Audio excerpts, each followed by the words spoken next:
Hello, my dear students, my dear 8th class. Today we going to start chapter number 3 of civics, and the chapter name is Why do we need a parliament? मतलब हमें ज़रूरत क्यों है parliament की? Parliament means संसद. संसद या parliament वो जगह जहाँ पे हमने जिन एमपीज़ को वोट दिया है, जिताया है, वो वहाँ बैठते हैं. तो उसकी हमें ज़रूरत क्यों है? 6th क्लास में एक चैप्टर था, why do we need a government, how does state government works, ये वाली बातें थी ना. तो वैसे ही आज उसमें से ही एक ऊपर का टॉपिक है आपका, जिसको आप समझेंगे why do we need a parliament. ठीक है, ज़रा उसे देखते हैं एक बार. This is chapter number 3 and the chapter name is why do we need a parliament. ठीक है, इसको ज़रा यहाँ से स्टार्ट करते हैं. एक ब्रीफ शॉर्ट इसमें एक्सप्लेनेशन है, उस पर ज़रा एक बार रीड कर लेते हैं. We in India pride our self on being a democracy, क्योंकि हम एक लोकतांत्रिक देश हैं. डेमोक्रेसी का मतलब बेटा लोकतंत्र होता है, हमें अपने आप पे प्राउड करना चाहिए. Here we will try and understand the relation between the ideas of participant decision making and the need for all democratic government to have the consent of their citizens. हम हमेशा यहाँ ये समझने की कोशिश करते हैं, एक रिलेशन समझने की कोशिश करते हैं कि जो आइडिया है पार्टिसिपेशन का, कि कौन कौन लोग हिस्सेदारी लेते हैं गवर्नमेंट को चलाने में या लोगों को लिए सेवा करने में, डिसीजन मेकिंग में, और ये सब चीज़ें हमें ज़रूरत है डेमोक्रेटिक गवर्नमेंट में, क्योंकि हम उसके सिटीज़न हैं. लोकतंत्र लोगों के शासन से चलता है. जब लोग ही उसके बारे में अवेयर नहीं होंगे तो उसका कोई मतलब नहीं बनता है. It is this element that get together make us democracy and the best express in this institution of the parliament. और ये सब चीज़ें हम मिल के इसलिए कर सकते हैं क्योंकि हम डेमोक्रेटिक हैं, और ये सब चीज़ें हमारे यहाँ पार्लियामेंट में होती हैं. पार्लियामेंट में बहस होती है, लॉ बनते हैं, फिर लागू होते हैं पूरी कंट्री पे. तो ये एक सिस्टम है इंडिया में या डेमोक्रेटिक देश में. हमारा देश एक डेमोक्रेटिक कंट्री है. तो उस चैप्टर में आप उन्हीं चीज़ों के बारे में पढ़ना शुरू करेंगे, जानना शुरू करेंगे. की फीचर्स भी पढ़ेंगे कि ऐसा क्या खास है. ये हमारी पार्लियामेंट की कुछ इस तरह की तस्वीर होती है. हालांकि मैं ये तो नहीं कहूँगा कि इस तस्वीर में इस जैसे कोई लोग खड़े हुए हैं. पिलर्स को वहाँ पे पीपल से डिनोट किया, यानी कि पीपल ही पिलर्स होते हैं, कुछ इस तरह से डिनोट किया. इसमें हर किसी की अपनी एक हिस्सेदारी है, वो ये कहा गया है. ठीक, तो बात फिर वो आती है कि आप देखेंगे कि इस तरह के आप देखेंगे, आप देखो कुछ लिखा हुआ है, इस पर प्रचार किया जाता है, ये इस तरह से यूज़ हुआ है. और यहाँ आपको एक छोटी छोटी जो जानकारी मिलेगी स्टूडेंट्स, वो बहुत ही बेनिफिशियल और आपकी नॉलेज के लिए. कि the above photo shows a voter reading instruction how to use electronic voting machine EVM. बेटा ये जो छोटे छोटे वर्ड्स हैं ना, इनको तो आप भूलना ही नहीं है. इनको तो आप अपने नोटबुक पर लिखेंगे. इनके प्रॉपर छोटे छोटे नोट्स आप ज़रूर बनाएंगे. आपको पता होना चाहिए EVM का मतलब क्या होता है और EVM होती क्या है. EVM were use through out the country for the first time in 2004 general election. 2004 की जो MP इलेक्शन हुए थे ना पार्लियामेंटली के लिए, उसको जनरल इलेक्शन भी बोलते हैं. ठीक, पहली बार 2004 में यूज़ हुए थे इंडिया में. The use of EVM in 2004 saved around 1,50,000 trees which would have been cut to produce 8,000 ton of paper for printing the ballot paper. EVM machine के यूज़ होने से हमने लगभग 1.5 लाख ट्रीज़ को बचाया. उस दिन बात हो रही थी ना एनवायरनमेंट के बारे में, तो ये एक अच्छी चीज़ है. इसको हमने अपने लिए यूज़ किया और बहुत सारी चीज़ों को बचाया. ठीक है, आगे बढ़ते हैं, यहाँ से स्टार्ट करते हैं. वाई शुड पीपल डिसाइड, ऐसा क्यों है कि लोगों को डिसाइड करना पड़ता है या लोग डिसाइड करें, क्या है ऐसा. ठीक है, हम आगे बढ़ते हैं. हम जानते हैं कि हम 15 अगस्त 1947 को बेटा इंडिपेंडेंट हुए. Preceding this was a long and difficult struggle in which many section of society participated. और इससे पहले इन चीज़ों को हमें करने में बहुत लॉन्ग और लंबी लड़ाई लड़नी पड़ी. भाई सब ने बहुत बहुत कोशिशें की हैं. ये आप हिस्ट्री में भी अच्छे से पढ़ेंगे, जिसमें हर सेक्शन के लोग थे. मतलब गरीब था, अमीर था, बिजनेसमैन था, बेचारे नेता भी थे, बिजनेसमैन छोटे हों, स्टूडेंट्स भी थे, लॉयर थे, हर तरह के लोग थे. People from various background join the struggle and they were inspired by the ideas of freedom. और जो लोग थे डिफरेंट बैकग्राउंड से आए थे स्टूडेंट्स, मैंने आपको जैसे भी बताया, उन्होंने बहुत स्ट्रगल किया और वो इंस्पायर्ड हुए कि जो आइडिया है फ्रीडम का, इक्वलिटी का और पार्टिसिपेशन का, डिसीजन मेकिंग का. क्यों? भाई जिस तरह से हमें अपना कंट्री सेफ चाहिए, अच्छा चाहिए, तो ज़रूरत ये है ना कि हम पार्टिसिपेट करें, हम बताएं कि कैसी चीज़ें बेहतर हो, बराबरी हो, सबको अधिकार हो, फ्रीडम हो, आज़ादी मिले। तो अंडर कॉलोनियल रूल, बेटा कॉलोनियल रूल का मतलब है यहाँ पे कि जब कोई कंट्री दूसरी कंट्री पे जाके राज करता है, जैसे ब्रिटिश यहाँ पे आके राज कर रहे थे, तो उनको कॉलोनियल रूल कहेंगे आप। किसको? ब्रिटिश को, इंग्लैंड को। The people had lived in fear of the British government, did not agree with many of the decisions they took.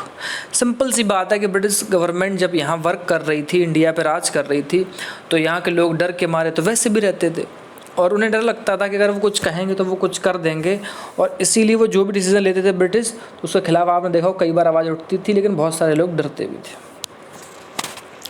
But they faced grave danger if they try to criticise the decisions. और British government जो उस time decision लेती थी, उसके खिलाफ जाकर ये बोलने में कई बार हिम्मत जुटा पाते थे, कई बार नहीं जुटा पाते थे, क्योंकि उन्हें डर रहता था कि उनको कहीं ना मार देंगे। The freedom movement change this situation. लेकिन बाद में जब बेटा हमारे यहाँ फ्रीडम मूवमेंट स्टार्ट हुआ, आज़ादी के लिए आंदोलन शुरू हुआ, तो ये सब सिचुएशन बदलने लगी। जो नेशनलिस्ट लोग थे, देशभक्त लोग थे, उन्होंने ओपनली क्रिटिसाइज़ किया ब्रिटिश गवर्नमेंट को और डिमांड शुरू कर दी। क्यों? क्योंकि अब पढ़ लिख के सारी चीज़ें अवेयर होने के बाद लोग अब शासन में आने लगे थे। As far back as 1885 the Indian National Congress demanded that there be elected member legislature to with the right to discuss the budget and ask question. ये जो इंडियन नेशनल कांग्रेस पार्टी थी बेटा 1885 में, उसने डिमांड की कि जो इलेक्टेड मेंबर आते हैं लेजिस्लेचर में, उनको राइट होना चाहिए कि बजट पे वो क्वेश्चन पूछ सकें। ये पहली बार इतना मतलब बड़ी बात हुई थी उस ज़माने में, क्योंकि इससे पहले कितना बजट आ रहा है, क्या खर्च हो रहा है, क्या नहीं आ रहा है, उस पर सिर्फ ब्रिटिश फैसले लेते थे, इंडियंस को कोई हक नहीं था। The government of India act 1909 allowed for some elected representation. और 1909 में अंग्रेज एक कानून बना के ले आए बेटा, उसको गवर्नमेंट ऑफ इंडिया एक्ट बोला है। तो उन्होंने कुछ रिप्रेजेंटेशन की बात की, ठीक है, कुछ इंडियंस को भी चुन के भेजा जाना चाहिए। While these early legislature under the British government were in response to the growing demands of the nationalist। अब हो क्या रहा था कि जो लेजिस्लेचर हैं, MPs हैं, MLA हैं, ब्रिटिश गवर्नमेंट के अंदर रिस्पॉन्स दे रहे थे, और इस तरह से डिमांड बढ़ रही थी नेशनलिस्ट लोगों की। They did not allow for an adult to vote nor could people participate in decision making। और पहले तो ब्रिटिश ने वैसे भी मना कर रखा था कि आप लोग ना तो वोट डाल सकते हैं और ना ही आप डिसीजन मेकिंग में हिस्सा ले सकते हैं। लेकिन आप सोच के देखो, आज जब आप आज़ाद हैं तो आप ये दोनों काम कर सकते हैं। तो ये फ़र्क है उस सिस्टम में और यहाँ के सिस्टम में। ओके, तो ये सारी छोटी छोटी चीज़ें हैं। हम यहाँ से ना स्टार्ट करके हम टू द पॉइंट आते हैं, वो मेरे लिए आपको ब्रीफ समझाना ज़रूरी था। ठीक है, अब यहाँ पे आता है पीपल एंड देयर रिप्रेजेंटेटिव। लोग और उनके प्रतिनिधि करने वाले, रिप्रेजेंट करने वाले लोग कौन होते हैं बेटा? MP होते हैं, और कौन होते हैं? MLAs होते हैं, MPs and MLAs। Okay, the take off point for the democracy is the idea of consent, that is the desire approval and participation of the people. कहा जाए कि डेमोक्रेसी के बारे में बात की जाए, लोगों की शक्तियों के बारे में बात की जाए, तो कहते हैं कि उनकी इच्छा, उनकी अप्रूवल, हामी, और उनका पार्टिसिपेशन, हिस्सेदारी। जैसे आपके घर में डिसीज़न होते हैं, सबकी हाँ होती है, सब हिस्सा भी लेते हैं, सबकी इच्छाएं बाहर आती हैं कि ऐसा होना चाहिए, पापा ऐसा होना चाहिए, मम्मी ऐसा होना चाहिए, भैया ऐसा होना चाहिए। तब आप देखते हैं ना कैसे परिवार में काम अच्छे से होता है कई बार। ठीक वैसे इंडिया लेवल पे बेटा सबके लिए काम करने के लिए हम ऐसे लोगों को चुन के भेजते हैं, वो उस पर वर्क करते हैं। It is the decision of people that creates a democratic government and decides about it's functioning. ये लोग ही होते हैं जो डेमोक्रेटिक गवर्नमेंट को बनाते हैं, क्योंकि आप और हम ही वोट देते हैं, आपके घर वाले, हमारे घर वाले, और उसके बाद जो डिसीज़न आते हैं वो भी वहीं से बन के आते हैं, क्योंकि हम जिन्हें चुन के भेज रहे हैं वो हमारे अच्छे डिसीजन लेंगे या नहीं लेंगे, ये हमें पता होना चाहिए। The basic idea in this kind of democracy is that the individual of the citizen is the most important person. अब भाई सीधी सी बात है, हर एक नागरिक इंडिया में इतना इंपॉर्टेंट है, सबका अपना वोट है, वो अपने वोट से दिखा सकता है कि मैं किसी को जिता सकता हूँ, हरा सकता हूँ, वोट देने की मेरी ताकत जो है वो कमज़ोर नहीं है, डिसीजन मेकिंग बनाने में वो इंपॉर्टेंट रोल प्ले करती है। आपके जैसे 100 सोचने वाले, 1000 सोचने वाले लोग अगर सोचें कि इस पर्सन को वोट नहीं देना है, तो वो नहीं जीत सकता, कोई और जीतेगा। And that in principle the government as well as other public institution and need to have the trust of the citizens। और ज़रूरत होती है कि गवर्नमेंट के इन काम काजों के लिए बनाने के लिए कि लोगों का भरोसा बना रहे। तो लोगों का भरोसा कैसे बनता है? जब गवर्नमेंट कई बार काम करती है और रेगुलर इलेक्शंस होते हैं और इक्वलिटी फ्रीडम मिलती है तब। आगे देखते हैं। ये तो yes, how does the individual give approval to the government? ऐसा कैसे होता है कि आप, मैं या कोई एक नागरिक है इस देश का, वो कैसे डिसीज़न में अप्रूवल देता है? मतलब उसकी हाँ कैसे है भाई? आप भी तो कहते हैं हमने तो नहीं दिया वोट, हमने तो नहीं दिया। जब किसी ने वोट नहीं दिया तो वो जीत के कैसे पहुंच गया? तो अप्रूवल क्यों देते हैं, कैसे देते हैं, ज़रा समझें तो। One way of doing so as you read the through elections, जब इलेक्शन होता है तो आप वोट देने जाते हैं। People would elect the representative to the parliament, parliament में आप और हम भेजते हैं। Then one group for among us this elected representative from the government, और इन्हीं में से जो सबसे बड़ी पार्टी उभर के आती है, इसके सबसे ज़्यादा एमपीज होते हैं, वही गवर्नमेंट बनाती है, वही पीएम बनता है उसका। The parliament which is made of the all representative together control and guide the government. Parliament बेटा क्या है? रिप्रेजेंटेशन है ना, सारा एक साथ जो बैठते हैं वो कंट्रोल करते हैं और गाइड करते हैं गवर्नमेंट को। In this sense people through their chosen representative from the government also control it. तो इस तरह से अगर कहा जाए कि लोग चुन के भी भेजते हैं एमपीज़ को पार्लियामेंट में और उसके बाद वो कंट्रोल भी करते हैं, तो गलत नहीं होगा, क्योंकि आप ही तो पावर दे रहे हो उन्हें। और 5 साल बाद आप उन्हें पावर ले लो तो दैट मीन्स आप फिर नहीं उनको यूज़ कर देना चाहते हैं, आप फिर नहीं उनको पावर देना चाहते हैं, तो वो आपकी डिसीज़न नहीं ले सकते। ये कुछ सीन है बेटा बहुत पुराने, और इसमें क्या है ज़रा एक बार आप देखें तो मैं आपको एक चीज़ इसमें दिखाता हूँ। देखिए, ये फ़ोटो शो करता है कि जो इलेक्शन स्टाफ है वो एलिफेंट को यूज़ कर रहे हैं पोलिंग तक जाने के लिए, और ईवीएम भी हैं उनके पास जो कि डिफ़िकल्ट एरिया में रहते हैं। तो ये बेचारे आदमी इस तरह से वोटिंग करवाते हैं इंडिया में। इतने बुरे हालात में हम आज भी रह रहे हैं कि वहाँ ना तो रोड दिया अच्छे से बना के, ना कोई और चीज़ दी हुई है।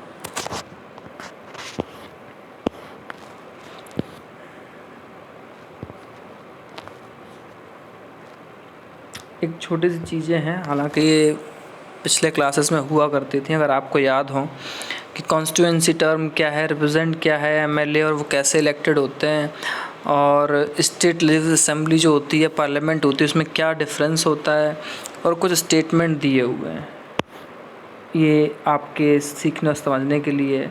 और इनमें से जो ये कुछ फिल इन द ब्लैंक्स दिए हुए हैं, ये इन वर्ड्स को यूज़ करते हुए आपको यहाँ फिल करने। ठीक है, आप ये तब कर पाएंगे जब हम आप एक बार ये सारा आपको समझा देंगे। As you know this is our parliament, और न्यू पार्लियामेंट आपकी बनी रही है दिल्ली में, काम चल रहा है ज़ोर शोरों से। ठीक है, मोदी साहब आएंगे एक दिन, फीता काट देंगे 2 साल बाद। 2023 में शायद वो ओपनली काम करना शुरू कर देगी। ठीक, ये फिगर 2 है बेटा और ये फिगर 3 है। ज़रा समझें तो कौन कौन सी है ये, और इसको पहचानना भी बड़ा आसान है। पहचानना इसलिए आसान है, अगर यहाँ सीट ज़्यादा हैं तो आप समझ सकते हैं ये कौन सी असेंबली होगी, और ये सीट कौन सी है आप ये भी समझ सकते हैं। द पार्लियामेंट ऑफ इंडिया संसद is supreme law making institution. हाँ, जो सबसे बड़े कानून या पूरी कंट्री के लॉ बनते हैं बेटा वो संसद में, पार्लियामेंट में बनते हैं।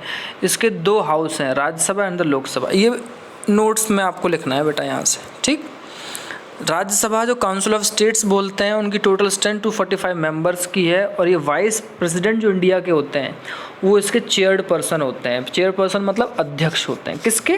राज्यसभा के। और क्या कहते हैं बेटा? Council of states.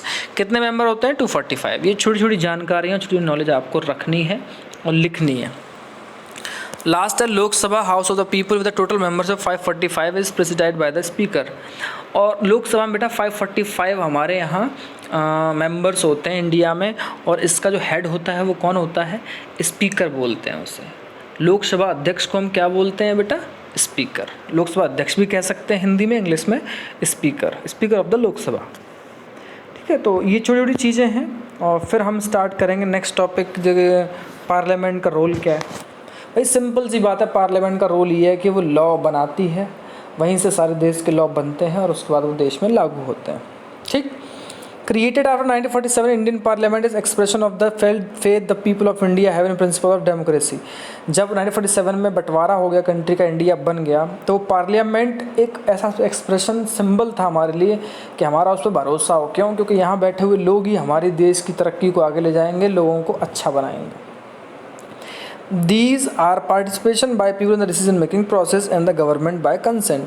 और ये हिस्सेदारी है लोगों की, यही डिसीजन मेकिंग में बेटा पार्टिसिपेट करती है, इस प्रोसेस में हिस्सा लेती है, और गवर्नमेंट के प्रति उनकी क्या योजनाएं हैं या गवर्नमेंट हमारे लिए क्या सोच विचार कर रही है, इस चीज़ पे वहीं पे डिसीज़न लिया जाता है।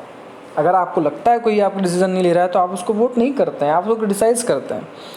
जो पार्लियामेंट हमारे सिस्टम में वो बहुत इमेंस पावर वाली है बेटा। सिंपल सी बात अगर मैं आपको बोलूँ, क्योंकि जो पार्लियामेंट है वहीं पे जो रिप्रेजेंटेशन होता है लोगों का वो वहाँ पहुँचते हैं और वही लोग कानून बनाते हैं।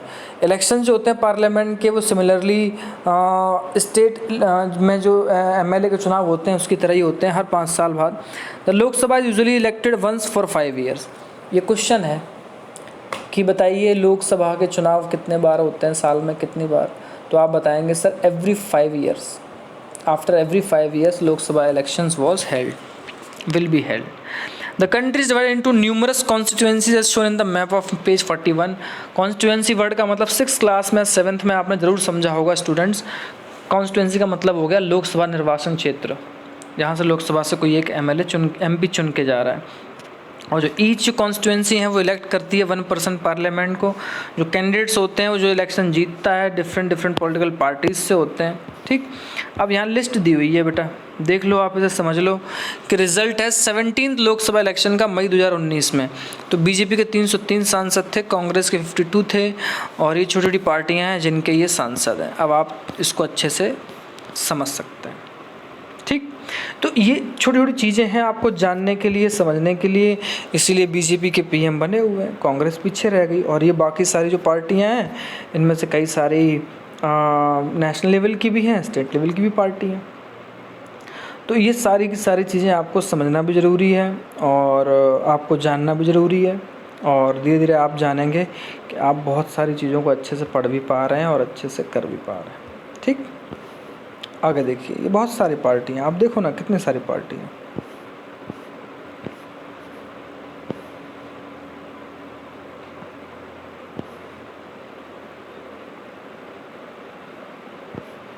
देखो इनमें से बहुत सारी तो बेटा स्टेट लेवल की पार्टियां हैं, और यहाँ पे फोटोग्राफ्स के जरिए यहाँ पे क्वेश्चन पूछा गया है बेटा। यहाँ पे ये देखो, आप इनको यहाँ से देख के रीड करके आप इनके आंसर दे सकते हो।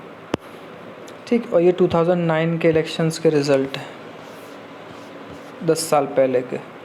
तब भारतीय जनता पार्टी 116 पे थी, बट कांग्रेस उस टाइम बड़ी पार्टी थी। ठीक, ये इस तरह की पार्टियां हैं बेटा, और ये नेशनल लेवल की पार्टियां ये हैं जिनके इतने सारे सांसद हैं। ये नेशनल लेवल की पार्टियां हो गई हैं आपकी। अभी इन चीज़ों को भी आप और अच्छे से जानेंगे कि नेशनल लेवल की पार्टी या स्टेट लेवल की पार्टी कैसी होती है, और जो नीचे हैं वो स्टेट लेवल की पार्टियां हैं ये सारी, जिन्हें आप देख पा रहे हैं अच्छे से। ठीक है,